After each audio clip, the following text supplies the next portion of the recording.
There was a ballot that was rejected first.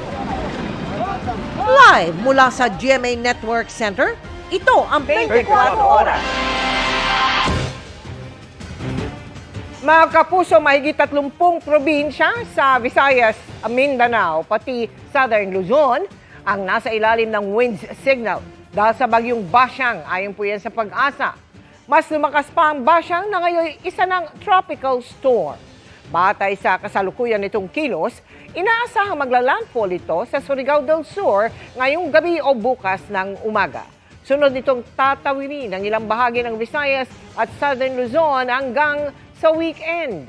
Ang latest sa bagyo at magiging lagay ng panahon, abangan maya-maya lamang. Magandang gabi po, Luzon, Visayas at Mindanao. Siksika na sa evacuation center ang ilang pamilyang lumikas dahil sa banta ng bagyong Basyang. Yan ay bago pa man ang inaasahang pagtama ng bagyo sa Surigao del Sur anumang oras ngayong gabi o bukas ng madaling araw. At nakataas na ang wind signal number 2 sa probinsya. Nakatutok doon live si James Paulo Yap ng GMA Regional TV. James, kamusta na ang lagay ng panahon dyan? Mel, Emil, Vicky, may mga pag-ulanang nararanasan dito sa Hinatuan, Surigao del Sur habang papalapit ang bagyong Basyang. No sailing policy at pagsuspinde ng mga tourism activities iniutos na ng LGU. Magdamag nang may mga pag-ulan simula kagabi. Wala pa man ang inaasahang landfall nito rito sa Surigao del Sur. Kahapon pa rin nag-utos ang munisipyo ng Hinatuan na lumikas ang mga residente sa mga mas ligtas na lugar. Sumunod naman ang nasa 140 pamilya mula sa isla ng Mahaba. Sa barangay San Juan naman, siksikan sa isang maliit na evacuation center ang nasa 70 pamilya. Ang uban dito sa pikas nga sitio tungod kay dili niya kaya kuan sa accommodate ang area. Mostly ginahimo ni namo dili lang kay karon. Basta adunay bagyo, preemptive time naa na sila. Ayon sa nakausap kong residente, mas mainam sa kanilang lumikas lalo kung may bagyo. Makapuyo namin kaya di magkit-bakit, kaya siguro na magkit-bakit sir. Ito adi, makapuyo kayo maayo ba na di na kami magbakit-bakit. Hanggang kanina ay tuloy ang paglilikas.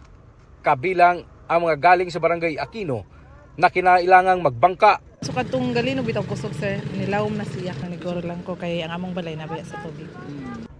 Pansamantala silang nanunuluyan sa Hinatuan Southern College.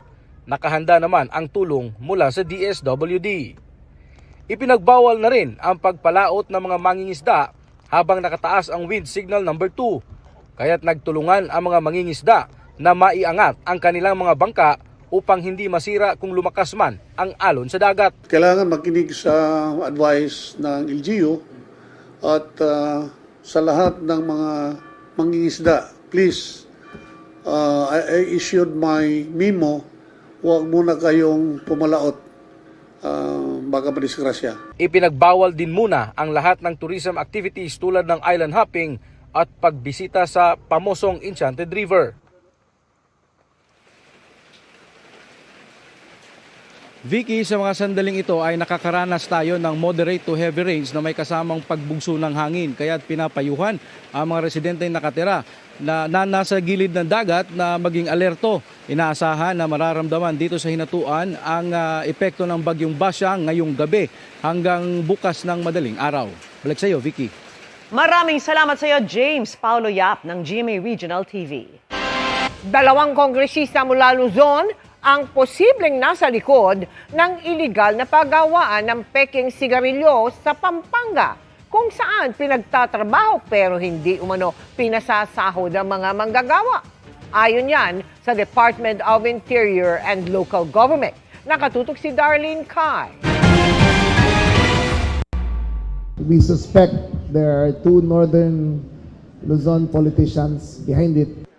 Yan ang isiniwalat ni Interior Secretary John Vic Remulla sa inspeksyon kanina sa umano'y iligal na paggawaan ng mga peking sigarilyo sa Barangay Panipuan, Mexico, Pampanga. Hawak na lang yung entire ecosystem ng illegal tobacco. Basta Luzon-based yung mga congressman yan. We are still investigating. Hindi ko mabibigay pangalan nila. Sila po yung mastermind or Yes. nagbigay ng permit? Sila ang mastermind, sila ang financier. Sinalakay ng mga otoridad ang compound na ito noong January 28 dahil nag-ooperate ng walang permit at gumagawa ng mga pekeng sigarilyo. Tumambad sa kanila ang kahon-kahong mga sigarilyo, raw materials, peking BIR stamps at mga makina sa paggawa ng mga sigarilyo. Inaresto ng mga pulis ang 6 na Chinese nationals na inabutan doon. Ito yung mga malalaking makinang ginagamit daw sa iligal na paggawa ng sigarilyo. Ayon sa DILG, sa isang araw umaabot sa 150 million pesos na halaga ng sigarilyo ang nagagawa rito kada araw. Ayon sa DILG, dumating sila bilang turista mula Marso hanggang Disyembre. Sa kanilang taya, nasa 4.5 billion pesos na halaga ng mga sigarilyo ang kanilang nagawa sa loob ng isang buwan. Tinukoy naman ng DILG ang incorporator ng warehouse bilang Samyang Global Corporation. Tukoy na raw ng PNP at kasama sa mga pagpapaliwanagi ng incorporator sa 3 Pilipino at 2 Korean nationals. Sinagip ng mga otoridad ang 60 manggagawang Pilipino na umano'y mga biktima ng human trafficking. Sa pilitan daw silang pinagtrabaho at pinatira sa barracks na ito pero hindi raw pinapasahod. Ayon sa PNP, may mga pagkakapareho silang nakita sa mga sigarilyong nakita rito sa Mexico at sa mga nasamsam sa mga naunang operasyon ng Highway Patrol Group noong December 31 sa Balete, Batangas at noong January 1 sa Malabon. Kaya kasama sa mga iniimbestigahan nila ay kung may iba pang nag-ooperate ng illegal na planta ng peking mga sigarilyo sa bansa. Reklamong paglabag sa Anti-Trafficking in Persons Act at Anti-Agricultural Sabotage Act ang haharapin ng mga suspect. Sinisikap ng GMA Integrated News na kunin ang paring ng mga suspect at pamunuan ng Samyang Global Corporation. Bukod sa makasasama sa kalusugan dahil hindi pumasa sa anumang standards, malaki ang nawawala sa gobyerno dahil sa illegal na paggawa at pagbebenta ng mga peking sigarilyo. Ayon sa DILG, 30 billion pesos ang nawalang excise tax noong 2025 dahil sa illegal tobacco trade. Perang napunta raw sana sa healthcare system ng bansa. May babala ang DILG sa mga tindahang nagbebenta ng mga peking sigarilyo. Kung kayo po ay mahulihan ng illegal na sigarilyo, pati pa kayo ay makakasuhan ng non-bailable offense. Para sa GMA Integrated News, Darlene Kai, nakatutok 24 oras. Buhay pa ang impeachment complaint laban sa Pangulo at nakasalalay sa inihahandang report ng House Justice Committee na pagbobotohan sa plenaryo sa Lunes. Maaari itong mabaliktad pero sakaling hindi, handang dumulog sa Korte Suprema ang ilang kongresista.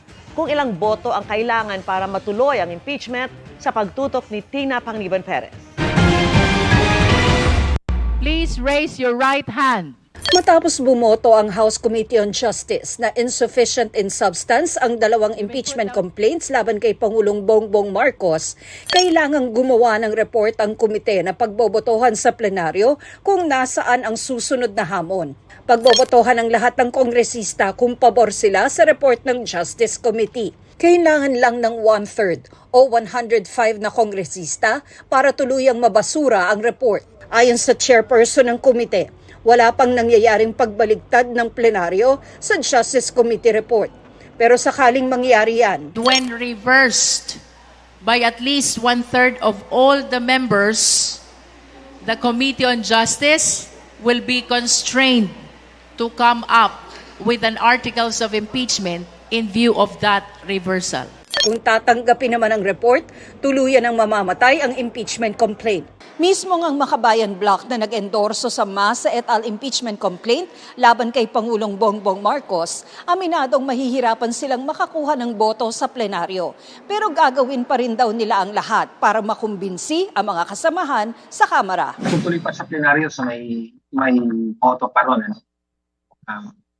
Even though there's a slim chance, hindi pa rin tapos. Mahirap na mag-expect na mababago sa plenaryo. Pero umaasa tayo sa taong bayan na mas magiging malakas yung panawagan nila na magkaroon ng pagdinig.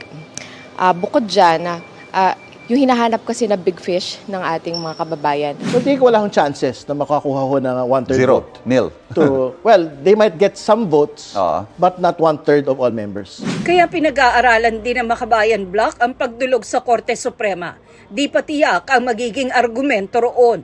Pero sabi na naghain ng unang impeachment complaint, hindi pa naman dapat pinagbotohan sa komite ang mismong ebidensya na sa paglilitis pa ng impeachment court dapat tinalakay. The House Committee on Justice went beyond the very standard established in the House rules on impeachment proceedings. Because Section 4 of those rules simply states that for there to be a finding of sufficiency and substance, there must be a recital of facts constituting the offense and determinative of jurisdiction. Kailangan maging legalistic impeachment process to eh. Okay. Kasi constitutional, legal, and political process impeachment. Right. So, on technical grounds, personal knowledge and authenticated documents, ito, pinatawid ho natin to substance para ma-air po talaga nila yung pong batayan ng mga impeachment.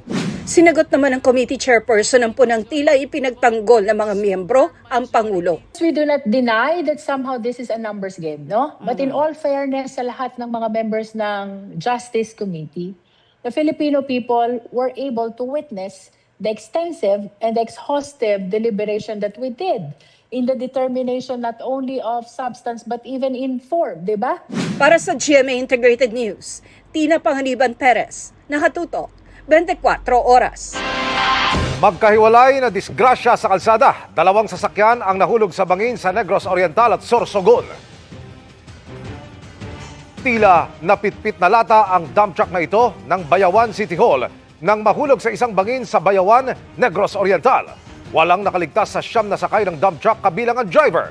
Batay sa investigasyon, nasa pababang bahagi ng kalsada ang truck na may kargaring 5 drum ng crude oil nang magdire-diretso ito sa bangin. Nawala naman ang preno kaya nahulog sa bangin ang isang tricycle sa Sorsogon.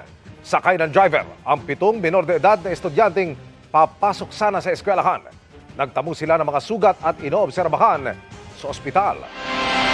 Nasa kustodiya na ng Quezon City Police District ang isang pulis na sangkot sa shootout kung saan nadamay at napatay ang isang nagbibisikleta lang na estudyante. Patuloy pa rin tinutugis ang target nilang riding in tandem. Nakatutok si Von Aquino. Masakit din po sa akin kasi may pangarap po yung anak ko eh. Pangarap po niya maging pulis. Hustisya ang hinihingi ng pamilya Genovatin sa pagkamatay ng 24 na taong gulang at second-year criminology student na si Iris John linggo ng gabi February 1. Ayon sa pamilya, noong gabing yun, nagbibisikleta raw si Iris nang madamay sa shootout at habulan ng mga pulis at riding in tandem sa kahabaan ng Quirino Highway. Noong time po na yun, yung binabaybay niya po yung Quirino Highway, may nangyaring insidente po na na barilan ng riding in tandem po. Noong time po na yun, nung hinahabol ng mga pulis yung gunman, kasalukuyan po nadaanan po nilang nagbabike yung anak ko. Nung nagkaroon ng yung time po na nahabol nilang gunman ng mga pulis. Ang isang saksing itatago namin sa pangalang Arnold, kasama rin daw sa mga naabutan ng parehong shootout. Yung mga suspect ko na nakamotor, yung hinahabol ko eh. Ang mahabol ko, pulis ko yung mahabol. Sobrang tunin po, siguro mga 100 plus o takbo. Mga ganun na, ang bilis nila.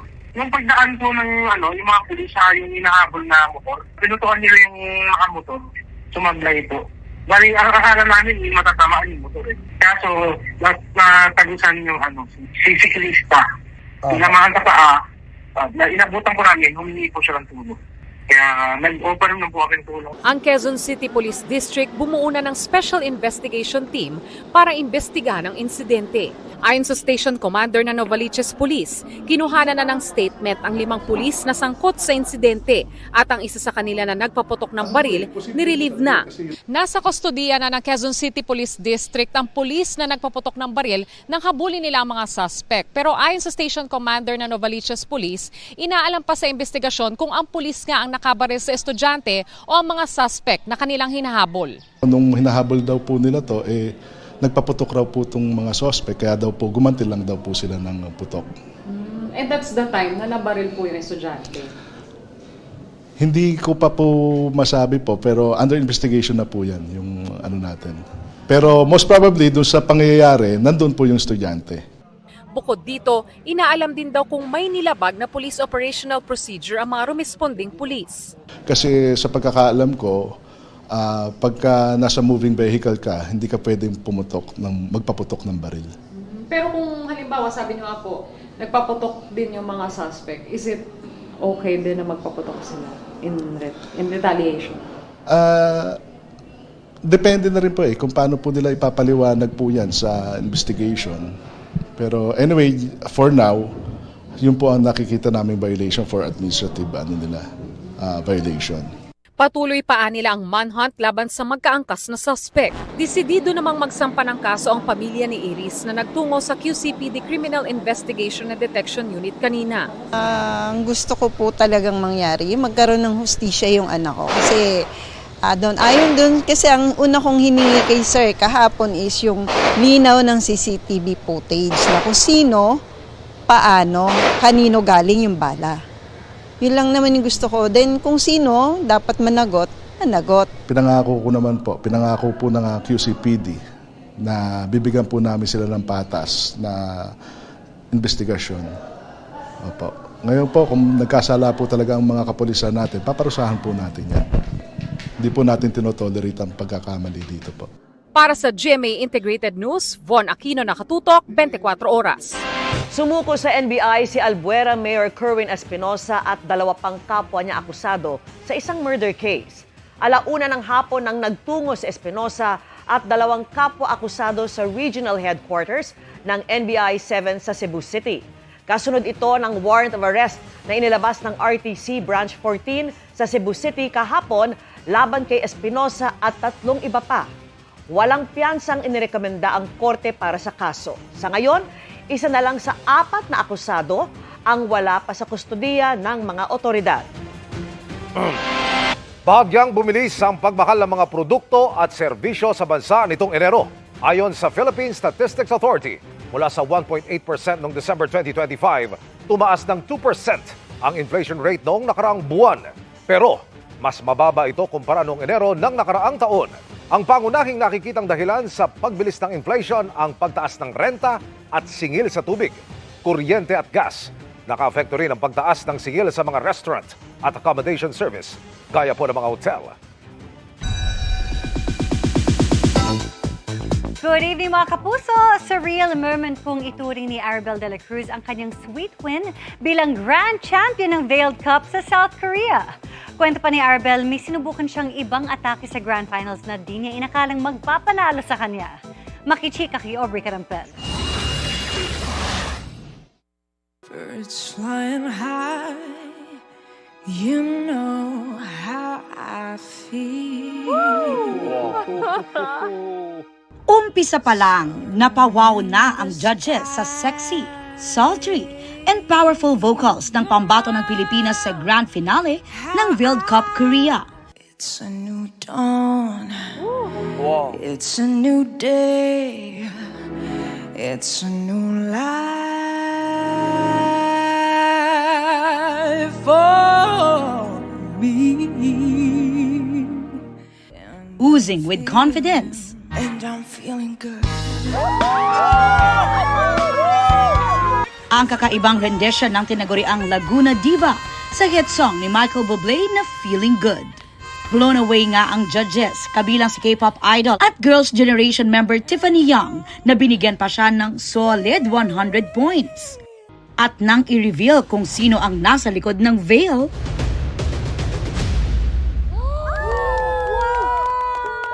엄청난 미인이시다. 동생이랑 똑같이 생겼네. 마부하이. 마부하이. 마부하이. 최종 우승자는 필리핀의 라구나 디바입니다. out of 26 contestants mula sa 9 different countries in Asia, nangibabaw ang boses at husay ni sparkle artist Arabel de la Cruz at itinanghal na Vailed Cup Korea Grand Champion. Philippines, we won! Maraming salamat po sa lahat ng naniwala at patuloy na sumusuporta sa akin. Sa kanyang homecoming press conference, binalikan ni Arabel ang surreal moment sa kompetisyon. Lalo't lagi raw siyang hanggang runner-up lang sa mga sinalihang singing contest, kabilang ang 2 edisyon ng The Clash. Sabi ko, totoo na ba to?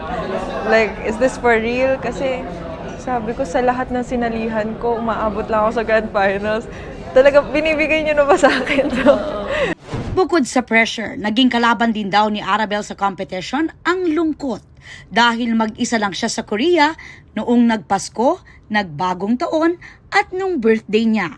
Gumawa raw ng game plan si Arabel para makapagbigay ng magandang laban. I tried kasi nung finals po na yun. Hindi yun yung usual style of singing ko. Usually, bumibirit yes, di ba? birit talaga. Kasi dito sa Pilipinas, bibirit ka. You know how I feel. Kabilang sa napanalunan ni Arabel ang management contract mula sa Canvers, ang producer ng Veiled Cup, at magkakaroon din siya ng global tour kasama ang iba pang Veiled Cup finalists. Aubrey Carampel, updated sa Showbiz Happening. Sumuko na sa NBI ang pulis na inireklamo ng panggagahasa ng babaeng nahuli cam na bitbit niya sa isang motel habang walang malay. Ang git niya, malinis ang kanyang konsyensya. Nakatutok si John Consulta. Exclusive. Pagkasundo sa isang establishmento sa Maynila, dumiretso sa tanggapan ng NBI-NCR si Patrolman Joshua Mendoza. Sumuko siya matapos isyuhan ng warrant of arrest ng Manila RTC dahil sa insidenteng ito. Siya umano ang nasakuha ng CCTV na may bitbit na babaeng walang malay sa isang motel. Doon inabuso at ginahasa umano niya ang babae ayon sa reklamo ng biktima. Ayon kay Mendoza, sumuko siya para sa kanyang kaligtasan at upang linisin anya ang kanyang pangalan. Para po mapatunayan ko sa sarili ko at sa tao na wala po akong pagkakamali. Malinis po ang aking konsensya at ako po inosente.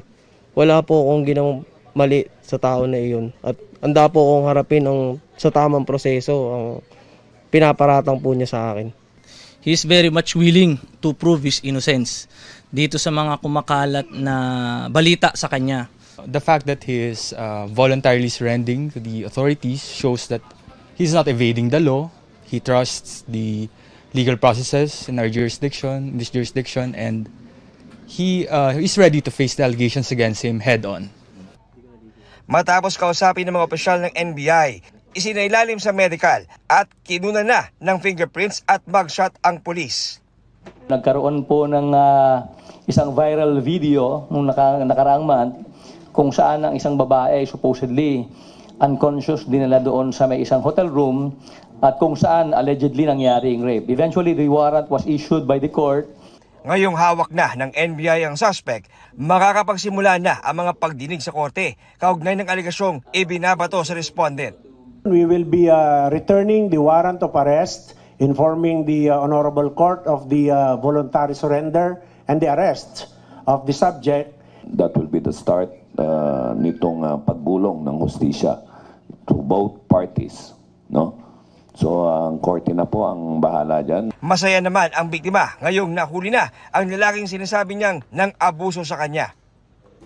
Ako po ay lubos na nagpapasalamat dahil makakamit ko na po ang hustisya sa nangyari sa akin. Unang-una, nagpapasalamat po ako sa Diyos sa paggabay po sa aming mag-asawa. Para sa GMA Integrated News, John Consulta, nakatutok 24 oras. Hindi pa Senate President pero may kasunduang iupo sa pwestong yan si Senadora Loren Legarda bago ang 2028 elections ayon kay Senador Mig Zubiri. Pagkumpirma naman ni Senate President Tito Soto, nagkaroon ng tangkang kudeta sa Senado pero napigilan anya ito ng mayorya. Nakatutok si Ian Cruz. Session is resumed. Thank you very much, Madam President. Hindi pa nangyayari pero sabi ni Senate Majority Leader Juan Miguel Zubiri, kasado na ang kasunduan para iluklok bilang Senate President si Senadora Loren Legarda. Before the 2028 elections, of course, the good Senator Loren Legarda could sit as Senate President. We have an agreement. Let's put it this way: we have an agreement that there will be, of course, a change in leadership within the majority members if we still have the support of all the majority members. Pagkumpirma rin ni Senate President Tito Soto, paupuin nila bilang Senate President si Senadora Legarda bago matapos ang 20th Congress. Kapag natuloy, magiging makasaysayan ito dahil kung sakasakali, si Legarda ang unang babaeng Senate President ng Senado ng Pilipinas. Nang unang umugong ang Senate coup, matunog na si Legarda ang iluluklok na bagong Senate President kung babaligtad ito at aanim sa grupo ng minorya. Sabi ni Senate President Pro Tempore Ping Lacson na bigo ang tangka ng minorya dahil bigo silang makakalap ng sapat na numero. Pero ang ending, si Legarda rin pala ang iluluklok ng mayorya bilang bagong leader ng Senado matapos pandayin ang isang power sharing agreement. Let's put it this way, no, hindi sila nakakuha ng 13. Okay. Kaya nag-stabilize kahapon. Kaya nauwi kami sa biruan. Kasi nung nasa lounge na kami, nando Senator Loren, ito naman si Senator Keiko, nag-groupie. Yung nga, nag-selfie. So, pinost, nagtatawanan kami. Anong hashtag? Anong hashtag? So, sabay-sabay kami. Di power sharing. Di hinashtag niyang power sharing. Sir, can you say na you thwarted the attempt? Well, not me. It's the majority. The majority They thwarted. always decide, The majority thwarted an attempt on your leadership, sir. Okay, sir. So there was an attempt and you were able to prevent it? Well, the majority. The majority. Not me. Si Legarda, tikom ang bibig sa sinasabing power sharing agreement nila ni Soto. Ano yung power sharing daw, ma'am? Term sharing daw po. I have no idea. That's why I don't like to comment on something that I have no idea of and I was not informed. Hindi niya rin sinagot kung totoong kinausap rin siya ng minorya para umanib sa kanila kapalit ng Senate presidency. But the Senate presidency was indeed offered to you, ma'am. Could you confirm that po? Was it offered to you? When? By the minority. Recently daw. Recently, Kasi ang sabi po ni Senator Soto and Senator Lacson, tinap daw po kayo for to be Senate President. Gusto niya magka-storya. Paniwala ni Lacson, maaaring may kinalaman sa tangkang kudita sa Senado ang nag-leak na draft report ng Blue Ribbon Committee na nagrekomendang kasuhan sina Minority Senators Cheese Escudero, Jingo Estrada at Joel Villanueva kaugnay ng flood control scandal. Siyempre, nagkaroon na rin ng, sabihin nating, vulnerabilities yung iba namin kasama sa majority. Kung na-appeal sa kanila yung to their emotion, madaling sabihin, nakita nyo na, hindi kayo kayang proteksyonan, hindi tayo kayang proteksyonan ng leadership. Kung natuloy ang kudita, maalis kay Lacson ang pagiging chairman ng nasabing komite. Sinisikap pa nating makuha ang panig ng minorya ng Senado. Sabi naman ni Zubiri, sa gitna ng pagpapalit ng liderato ng Senado, maging siya ay magpaparaya para maupo naman si Senador J.V. Ejercito bilang bagong majority leader. Actually, I also indicated that I'm willing to step down as majority floor leader and also let my senior deputy majority floor leader, Senator J.V. Ejercito, sit as majority floor leader. And I'll just be a mere member of the Senate. That way, you know, we also give an opportunity to the other members of the Senate to hold leadership positions. Para sa GMA Integrated News, Ian Cruz, nakatutok 24 oras.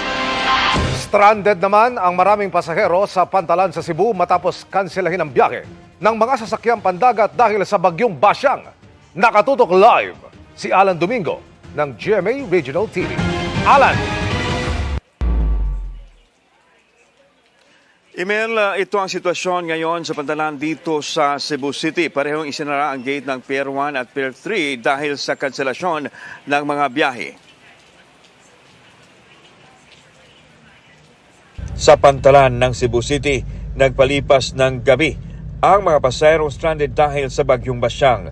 May mga natulog sa labas ng pier. Mayroon ding mga naglatag ng folding bed o karton sa ticketing office. At meron din sa kalapit na gym na tulog.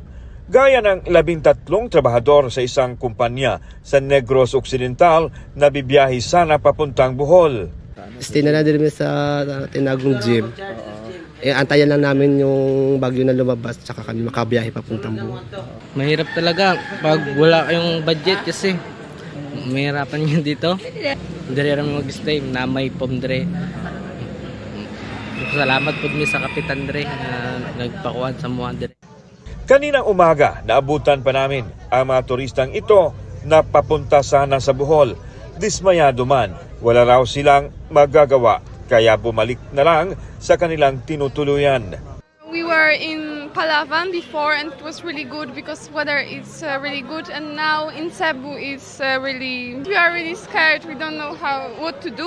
We hope that we will still enjoy our trip to Bohol. I would like to go to Siquijor today, but as I found out today, it's not possible because of the typhoon.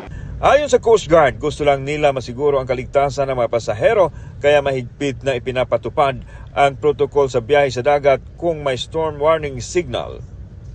Kababayan na planong magbiyahe kaya safe. So magkuhan na ka, mag-continuous monitoring ka sa una sa Pag-asa. Mag-check naman na natin online kung naabay storm signal ang kaning atong province of Cebu o kung ang mga area kung ang katatagulong.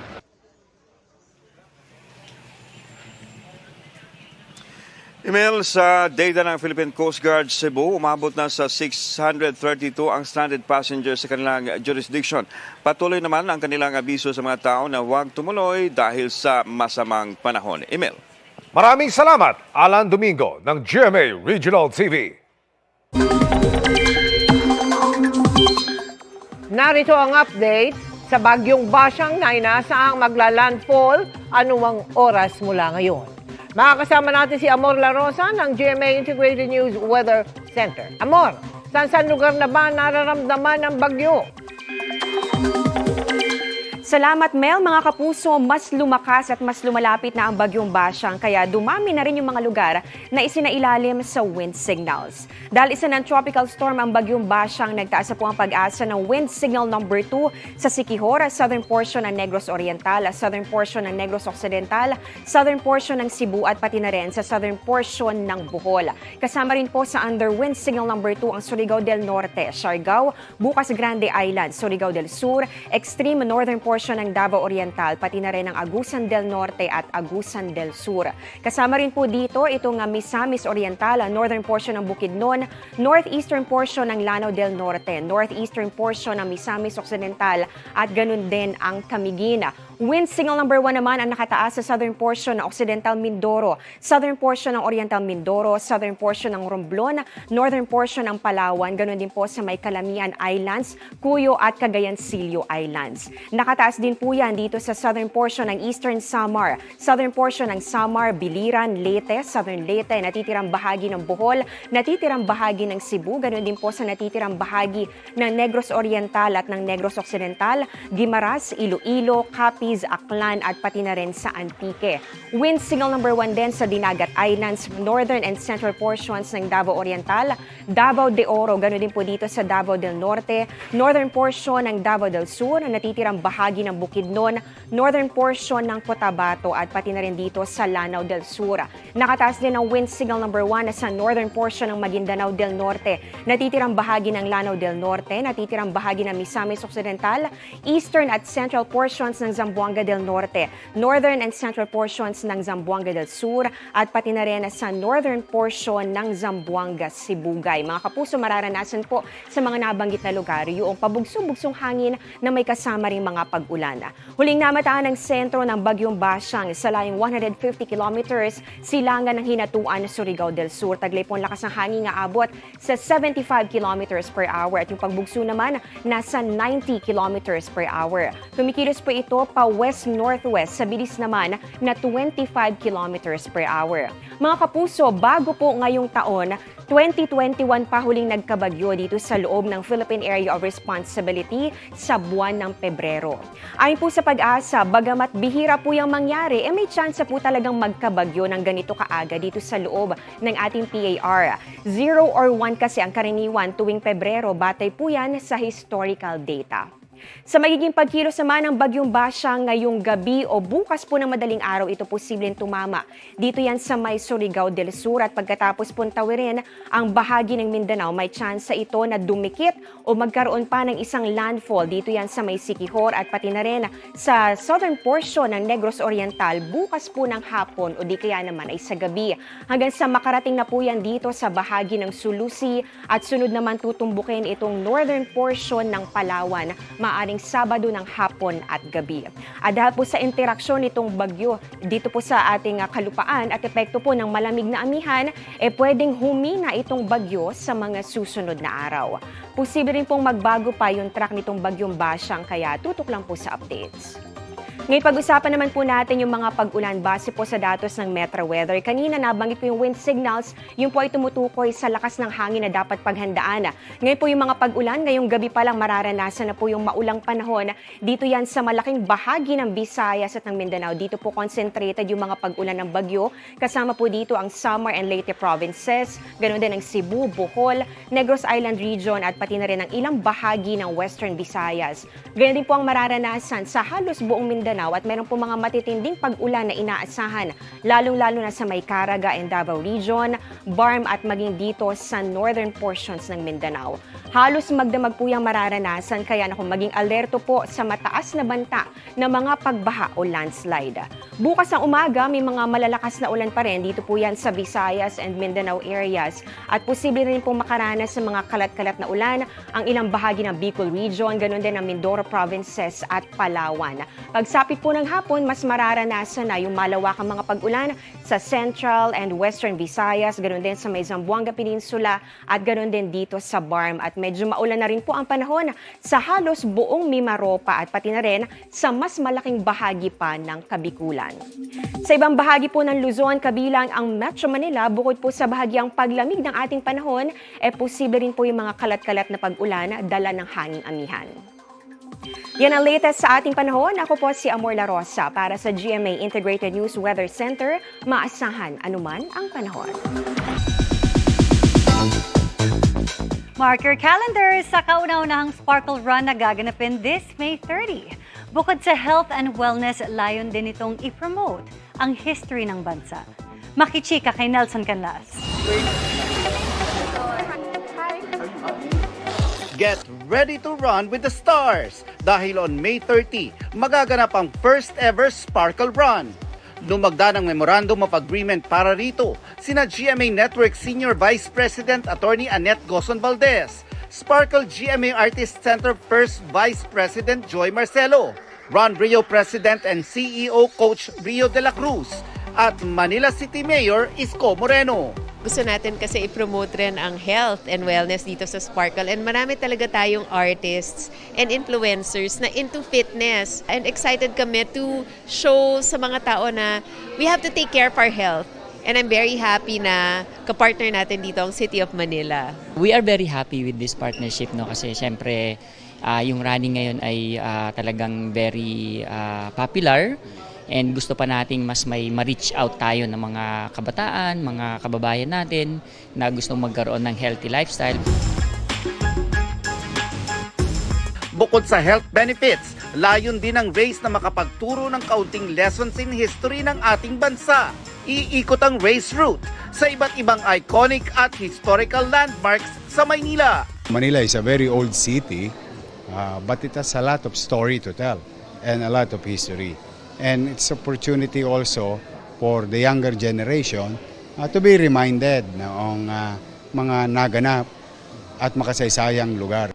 Kaya excited na ang mga Sparkle Star Runners. Kabilang na si 24 Oras Game Changer segment host Martin Javier, Christopher Martin, Royce Cabrera, Ira Lopez at Mikey Quintos. My go-to is my headphones. Di mawawala yun kasi it sets the mood. And of course your water. Yun lang kailangan mo. You always have to have your shoes, your gear, your clothes, kung saan ka komportable during race day. Dapat bawal ka mag-try ng bago sa race day itself. Kasi maninibago ka or hindi mo gusto yung bigla yung feeling. Pinaka-importante talaga before ka sumabak sa any activity talaga kailangan mo mag-warm up kasi mapaprone ka sa injury.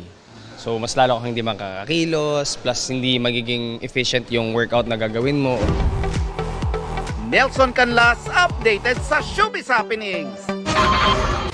Sinuspindi muli ng Kamara si Cavite 4th District Representative Kiko Barzaga ng karagdagang 60 araw. Kababalik lamang ni Barzaga kahapon mula sa kanyang unang suspensyon nang ibaba ang bagong hatol. Pinabura ng 238 kongresista ang rekomendasyon ng House Ethics Panel na palawigin pa ang suspensyon ni Barzaga. Ito ay dahil sa patuloy umanong hindi pagrespeto ng kongresista sa pamantayan ng institusyon batay sa kanyang social media post kamakailan. Hindi makakatanggap ng sweldo at allowances si Barzaga habang suspendido. Ayon naman kay Barzaga, lilimitahan muna niya ang aktibidad sa social media. Maglaylo po ba kayo sa social media? Siguro maglaylo muna. Careful ba kayo sa inyong mga posts moving forward? Well, that's still... You can't really rely on a politician's promises, but we'll see in my next actions for the next 2 months.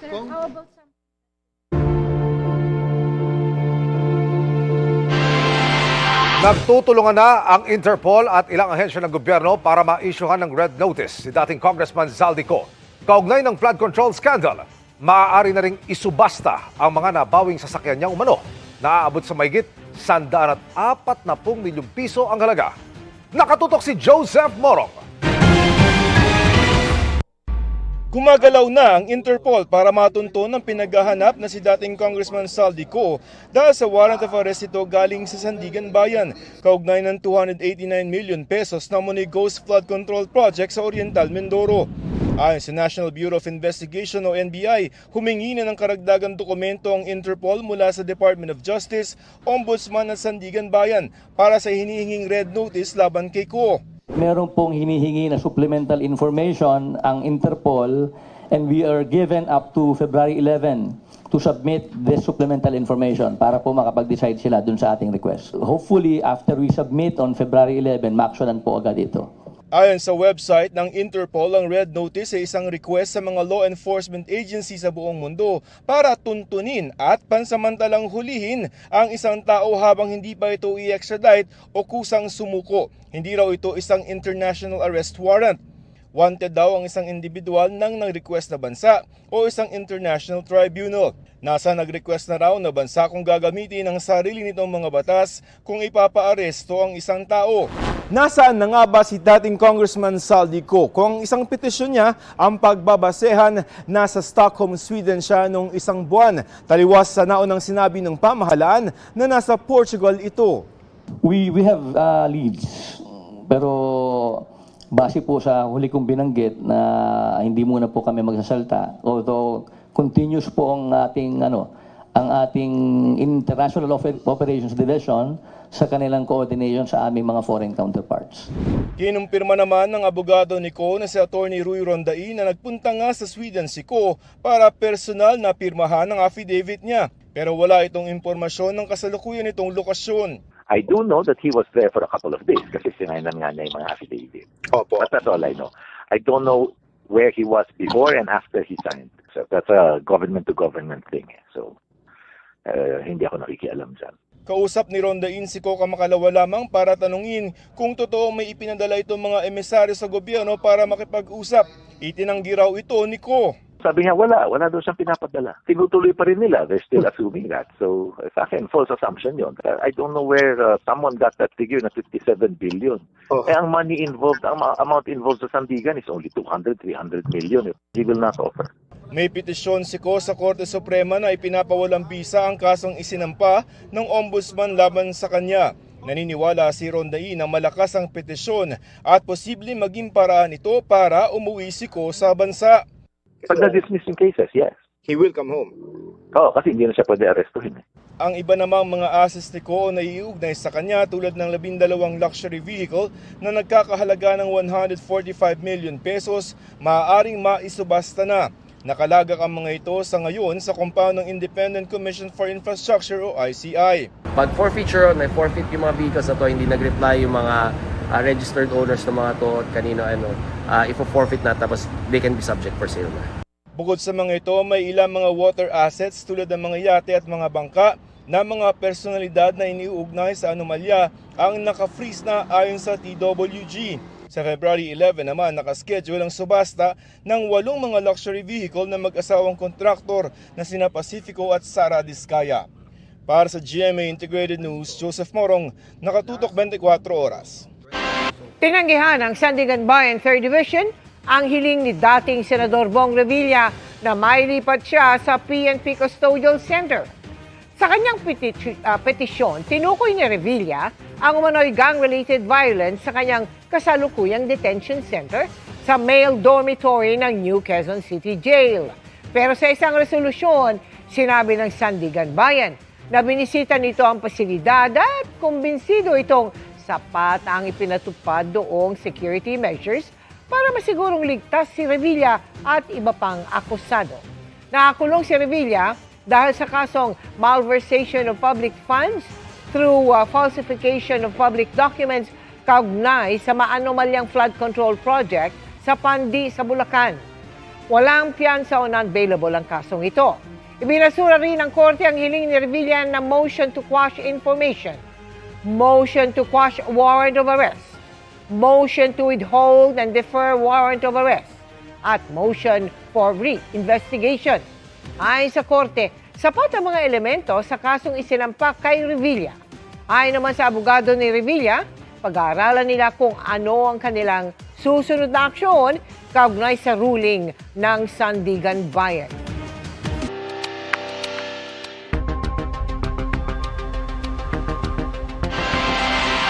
Hindi maiwasang magduda ng mga kaanak ng mga nawawalang sabongero sa tagal ng paghahanap sa itinuturong mastermind sa krimen na si Atong Ang. Ayon sa whistleblower na si Dondon Patidongan, posibleng nasa abroad na ito bagaman may ilang bahay ito sa Metro Manila. Yan ang eksklusibo kong tinutukan. Aabot na sa 18 property ni Atong Ang ni-raid ng pulisya at NBI sa loob ng 3 linggo. Mula nang ilabas ng korte ang mga warrant of arrest laban sa negosyante ayon sa DILG. Pero nananatiling at large ang itinuturong mastermind sa kaso ng mga nawawalang sabongero. Ang mga pamilya ng mga biktima hindi raw maiwasang magduda. Kung talagang huhulihin, mahuhuli yan. Napansin namin, parang pinaiikot na lang kami. Nasaan siya? Parang hindi pursigido yung mga kapulisan. Pinatay na nga nila yung mga pamilya namin, mga anak namin. Pati ba naman kami pahihirapan hanggang ngayon? Para sa whistleblower na si Dondon Patidongan na dating tauhan ni Atong Ang, posibleng nasa labas na ng bansa ang dati niyang amo. Pero may mga bahay daw si Ang sa mga exclusive subdivision sa Metro Manila. Maliban sa bahay, mga bahay ng anak niya. Mayroon pa dyan sa pinakamalaking bahay yan. Isa rin na pinagtaguan namin yan.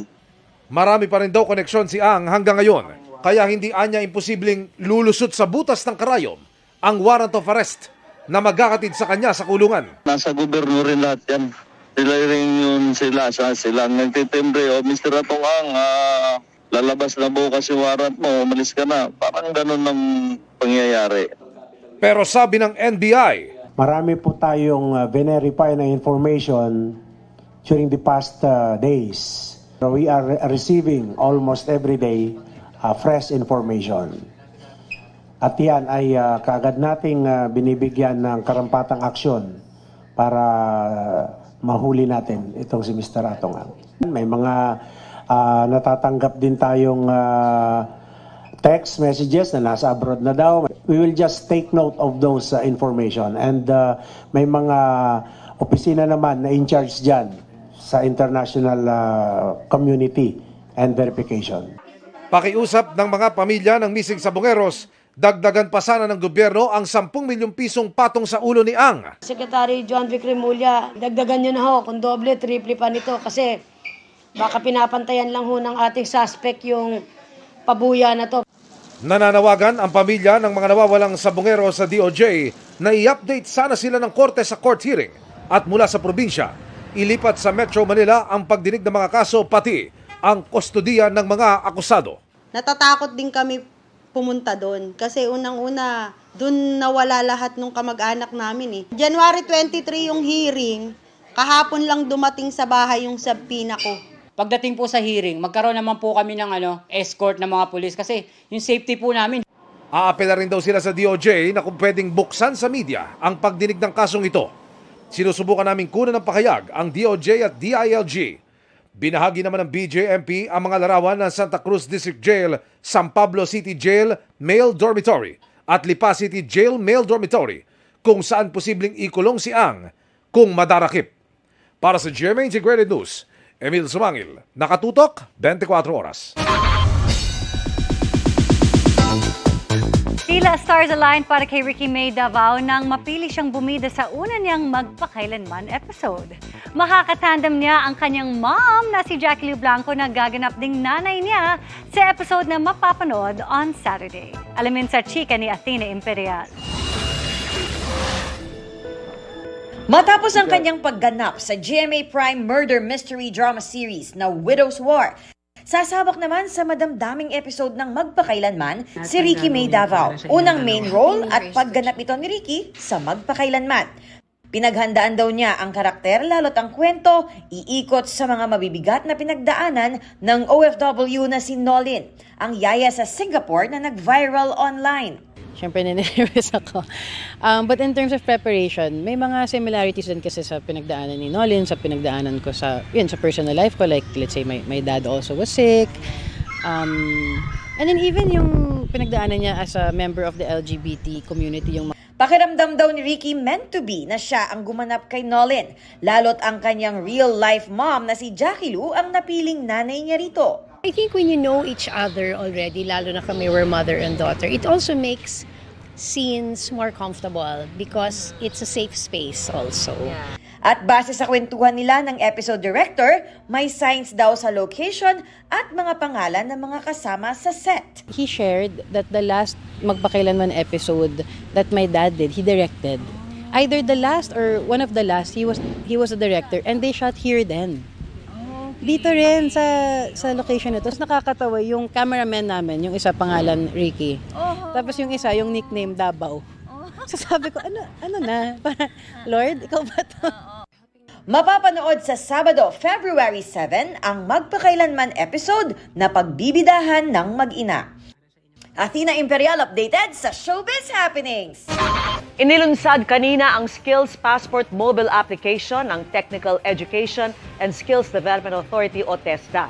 Ayon kay Pangulong Bongbong Marcos, sa paggamit ng mobile app, magiging mas madali ang pag-access ng mga Pilipino sa teknikal na edukasyon, pagsasanay at trabaho. Dagdag niya, palalawakin pa ang scholarship at skills training lalo't halos 20 billion pesos ang inilaan sa TESDA ngayong taon, ang pinakamalaking budget allotment sa kasaysayan ng ahensya. Sa pamamagitan ng TESDA Skills Passport mobile application, may all-in-one na digital platform na tayo.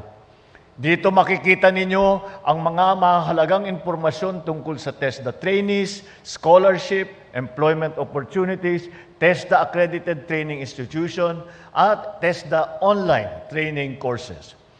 Meron din itong function na tumutulong sa mga gumagamit na planuhin ang kanilang mga pagsasanay. May malaking pagsabog sa isang railway station sa Russia. Nakuhanan ng pagsabog at pagliyab ng bolang apoy mula sa mga tren sa Kokchetkova-2 railway station sa Tambov, Russia. Nadiskaril umano mga bago na pawang gasolina ang karga. Ayon sa Ministry of Emergencies, agad nagpadala ng mga firefighting train sa lugar. Dahil dito, naantala ang biyahe ng ilang pampaserong tren ayon sa railway company ng Russia. Iniimbestigahan na ang dahilan ng insidente. Humantong naman sa pananaga at pananaksak ang alitan ng dalawang habal-habal driver sa Davao del Sur. Nahuli kamyan sa pagtutok ni Argel Relator ng GMA Regional TV. Literal na dumanak ang dugo sa Bansalan Public Market nitong Martes dahil sa dalawang lalaking nag-undaya ng saksak. Pero paano nga ba sila humantong dyan? Sa kuhang ito, makikita ang lalaking nakaputing t-shirt na pumunta sa Bansalan Public Bus Terminal at saka umupo. Maya-maya pa, dumating ang lalaking rider. Ang nakaputing lalaki, tumayo at may binunot mula sa kanyang likod. Nilapitan niya ang rider at biglang tinaga ng 2 beses gamit ang lagaraw o itak. Tumakbo ang tinagang rider habang hinabol siya ng lalaki. Hindi na niya ito naabutan at pumasok na lang sa palengke. Ang tinaga, bumalik naman sa kanyang motorsiklo at may kinuha bago pinuntahan ang nanaga sa kanya para resbakan. Hindi na nakuhanan ng kamera, ngunit ayon sa Bansalan Police, gamit ang kutsilyo, 2 beses na nasaksak ng rider ang nanaga sa kanya. Dinala sa ospital ang 2 sugatan na naawat lang nang may dumating na mga pulis. Sa investigasyon, napag-alaman na pawang habal-habal driver ang 2 sangkot. Nagkaalitan umano ang 2 hanggang sa humantong sa pananaga at pananaksak. Magbabase man tayo sa mga evidences na makukuha ng ating investigator, sir. Pero possibly, sir, meron talaga itong na kaso na frustrated murder. Magdedepensa naman yung dito. Kasi yung aggression kasi, sir, ba is nag-stop na. So, hindi po pwedeng sabihin na self-defense kasi nag-stop na yung aggression sana, kumuha na naman ng kutsilyo at nistab yung suspect sana. Kinukuhanan pa ng pahayag ang 2 na nasa ospital. Mula sa GMA Regional TV at GMA Integrated News, Argil Relator, nakatutok 24 oras. Inaprubahan ni Pangulong Bongbong Marcos ang mungkahing gawing 5 taon ang validity ng rehistro ng mga bagong biling sasakyan. Gayunman, binabalangkas pa ang panuntunan para dyan para makaiwas sa anumang katiwalian. Nakatutok si Dano Tingkungko. Sa kasalukuyan, 3 taon valid ang rehistro sa isang bagong biling sasakyan dahil ipinagpapalagay na maayos ang kondisyon. Pero sabi ng Department of Transportation, dahil marami nang may 5 taong warranty at 5 taong alaga sa maintenance ng kasa, iminungkahi nito sa Pangulo na gawing 5 taon na rin ang validity ng rehistro ng mga bagong bili. For the convenience nitong mga motor vehicle owners, itong motorcycle owners, no? At para maiwasan na rin po natin, hindi lang po yung mahabang pila, pero again, yung mga parang fixers, corruption, kasi dyan nagsisimula po lahat yan. Inaprubahan naman ng Pangulo ang 5-year validity ng mga bagong biling sasakyan sa ilang kondisyon.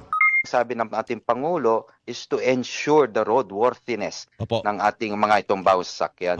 Kaya kami naman po sa DOTR, maglalabas kami po ng department order within the week. Sa ganun, we can ensure not only the roadworthiness, pero yung patakaran at panuntunan how to do it.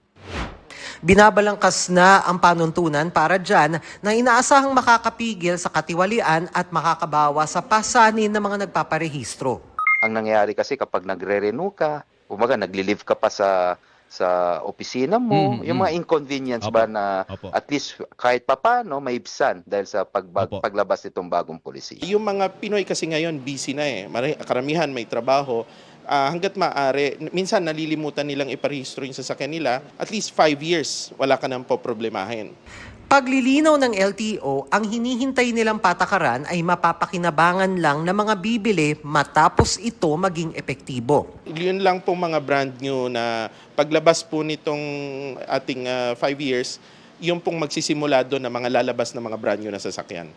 Ibig sabihin, kung nabili mo na ang sasakyan bago ipatupad ang bagong patakaran, magpaparenew ka ng rehistro matapos ang 3 taon at required dyan ang smoke emission testing. Sa mga sasakyan namang bibilhin, kung epektibo na ang 5 taong validity ng rehistro, pinag-aaralan pa kung kailan itatakda ang roadworthiness check. Yun ang fina-finalize namin on the 4th or the 5th year para ma-check na. Pabor na pabor kami doon sa mga bagong. Sana madamay naman yung yung kagaya namin yung lumang modelo. Kahit 3 years ulit, wag lang 1 year para makatipid naman kami. At saka ang dami kasi pag pumila ka ngayon, hindi agad nakukuha, babalik ka na naman. Sana kahit kami 3 years, sana kahit 3 years ulit. Pero pabor kami doon sa 5 years na mga bagong lalabas ngayon. Sana masama yung mga lumang modelo na kahit 3 years, maramdaman din po namin yung kaginhawaan din ng pagpaparehistro kasi yearly, mahirap talaga magparehistro, pabalik-balik ako. Minsan, di kaya na isang araw. Para sa GMA Integrated News, Dano Tingkung ko nakatutok 24 oras. Pagkatapos sa doubles match, uusad na rin sa singles quarterfinals ng Abu Dhabi Open, si Alex Yala.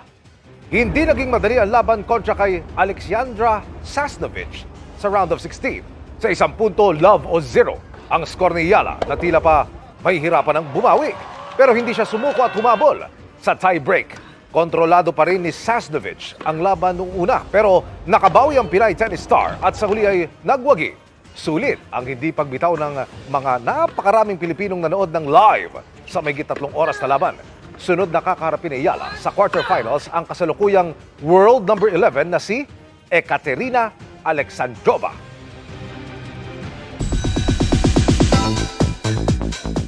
Esta Secto dahil back-to-back na malalaking eksena ang aabangan sa Encantadia tulad ng tinaguriang Great War at Grand Reunion ng mga OG Sangre. Pero bago yan, makikipagtapatan muna ang mga New Gen Sangre at mga Kambal Diwa laban kay Gargan. Makichika kay Aubrey Carampel. Hindi kayo aalis. Hindi ito throwback to 2016 dahil magaganap na ang Grand Reunion ng OG Sangres. Nagbalik taping na si Kylie Padilla kaya mapapanood na very soon ang pagsasama-sama ng magkakapatid na sina Perena, Amihan, Alena at Danaya. Siyempre nakaka-excite kasi magkakasama na kami, di ba? So, siyempre yung mga inaabangan ng mga ibang mga Encantadix na talagang until now nga nagpapasalamat kami dahil patuloy pa rin yung pagsuporta nila sa amin. Lagi pa rin nila kaming hinahanap. This time, totoong magsasama-sama po kaming apat. Excited na po kaming makabalik ulit on screen na magkakapatid. And siyempre, namiss namin ang isa't isa. Namiss ko ang armor na to, ganyan. So, excited kaming makipaglaban ulit together. Ako happy ako na mas naging close pa kaming apat. After 10 years, yung relationship namin hindi lang the same. Naging mas close pa kami. Syempre kasi syempre nasa iba't iba na kaming chapters ng buhay namin. Ang isa pang OG na karakter na si Cassiopeia, played by Solen Heussaff, patuloy pa ring napapanood sa serye. Sabi pa ni Solen, ang Encantadia Chronicles Sangre ang nagpabalik sa kanya sa pag-arte, matapos mag-focus sa pagiging wifey at mommy. Sabi ko, di ko talaga pwedeng sabihin na no kasi Cassiopeia's role is really close to my heart talaga. And I love that the show has come up with so many different angles, so many new characters. And it's also very nice to get to see the 2016 cast din, diba? Kasi super close kami. Isa pang kaabang-abang ang laban ng New Gen Sangres na sina Terra, Flamara, Adamus at Dea at mga Kambal Diwa laban kay Gargan. Dito na nga ba mangyayari ang mga pangitain ni Mitena? Ang creator at head writer ng Encantadia na si Suzette Doctolero may patikim sa mga dapat abangan. May mamamatay. May mga pangitain may mga pangitain at hindi naman pwedeng pangitain yun, no? Na syempre meron dong magkakatotoo, merong hindi dahil maaabata nila. Pero sa kabila ng may death, merong mga good news. At ngayon pa lang, pinaghahandaan na ng mga direktor na sina Enzo Williams at Rico Gutierrez ang tinaguriang Great War. Madami pa kaming ginagawang mga visual effects also. Tapos ngayon pinag-usapan namin yung Great War. It's a big, great war that we're doing. So, big preparation siya. And exciting kasi ang daming cast. Like, nandun yung OG Sangres, which is the 2016. And then the new generation Sangres. So, ang laki nung eksena. Aubrey Carampel, updated sa showbiz happenings. Ooh, and that's my chika this Thursday night. Ako po si Iya Arellano. Miss Mel, Miss Vicky Emil. Thank you, Iya. Salamat sa iyo, Iya. Thanks, Iya. At yan ang mga balita ngayong Huwebes. Ako po si Mel Tiangco. Ako naman po si Vicky Morales para sa mas malaking misyon. Para sa mas malawak na paglilingkod sa bayan, ako po si Emil Sumangil. Mula sa GMA Integrated News, ang News Authority ng Pilipino. Nakatuto kami 24 oras.